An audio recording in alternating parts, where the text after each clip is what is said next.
धन्यवाद माननीय सभापति महोदय जी। मैं आज एनर्जी कंजर्वेशन अमेंडमेंट बिल 2022 के समर्थन में खड़ा हुआ हूं। मैं धन्यवाद देता हूं हमारे प्रधानमंत्री जी को और हमारे ऊर्जा मंत्री जी को कि जिस तरीके से 2014 में आने के बाद में देश के प्रत्येक व्यक्ति को बिजली पहुंचाने का काम माननीय प्रधानमंत्री जी के नेतृत्व में देश में किया जा रहा है, उसी की एक कड़ी के रूप में ये विधेयक आज लोकसभा के अंदर लाया जा रहा है। माननीय महोदय जी, इस विधेयक के अंदर बहुत सारे ऐसे सुधार हैं जो देश को आज से 100 साल बाद में भी रिन्यूएबल एनर्जी के लिए किस तरीके से हम उपलब्ध करा सकते हैं उसको आगे लेके जाएगा। जो पेरिस का समझौता COP26 जो समझौता किया गया था, सस्टेनेबल डेवलपमेंट बिल का जो समझौता किया गया था, उसको भी प्राप्त करने में ये महत्वपूर्ण योगदान देगा। वन नेशन वन ग्रिड जो हमने बनाई है, उसके माध्यम से रिन्यूएबल एनर्जी के माध्यम से, ग्रीन एनर्जी के माध्यम से किस तरीके से देश रिन्यूएबल एनर्जी के स्रोतों को बढ़ाता जाएगा और जो फॉसिल एनर्जी है, जो पारंपरिक ऊर्जा के स्रोत है जिससे कार्बन एमिशन बहुत ज्यादा होता है, उसको कैसे कम किया जाएगा, इसके क्षेत्र में ये बिल बहुत महत्वपूर्ण योगदान करेगा। माननीय सभापति महोदय जी, इसमें बहुत सारी चीजें, जैसे कार्बन मार्केट की बात हमारे कुछ मित्र कर रहे थे।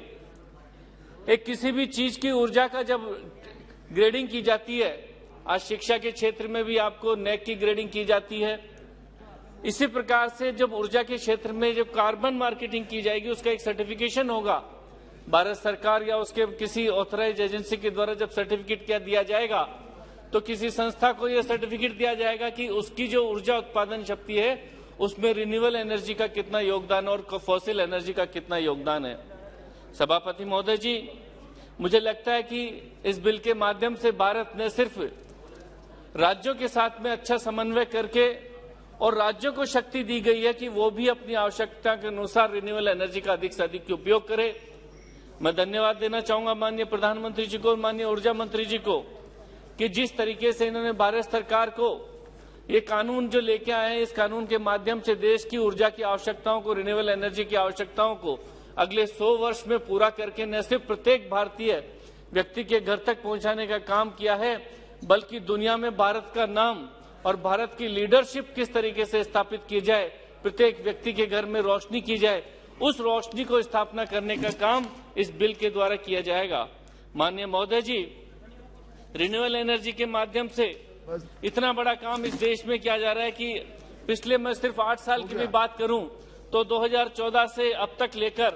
माननीय प्रधानमंत्री जी के नेतृत्व में जिस तरीके से विद्युत सुधार के काम किए गए हैं, मैं सिर्फ उनका नाम आपको लेना चाहूंगा मंत्री जी। अगर उन सुधारों की जन कल्याणकारी विद्युत के क्षेत्र में जन कल्याणकारी नीतियों की मैं चर्चा करूंगा तो मुझे लगता है कि घंटों घंटों कम पड़ जाएंगे, लेकिन आप मुझे 2 मिनट का समय दीजिए। सिर्फ नाम बताना चाहूंगा कि 2014 के बाद में जिस तरीके से दीनदयाल उपाध्याय ग्राम ज्योति योजना लाई गई और दीनदयाल ग्राम ज्योति योजना के माध्यम से नए सब स्टेशन इस देश में 83 लागे, संवर्धन के 284 का किया गया, ट्रांसमिशन की स्थापना की गई है। ऐसे ही माननीय सभापति महोदय जी, एकीकृत विद्युत विकास योजना लाई गई है, सौभाग्य योजना लाई गई है, जिसमें कि हर घर के अंदर बिजली पहुंचाने का काम किया गया,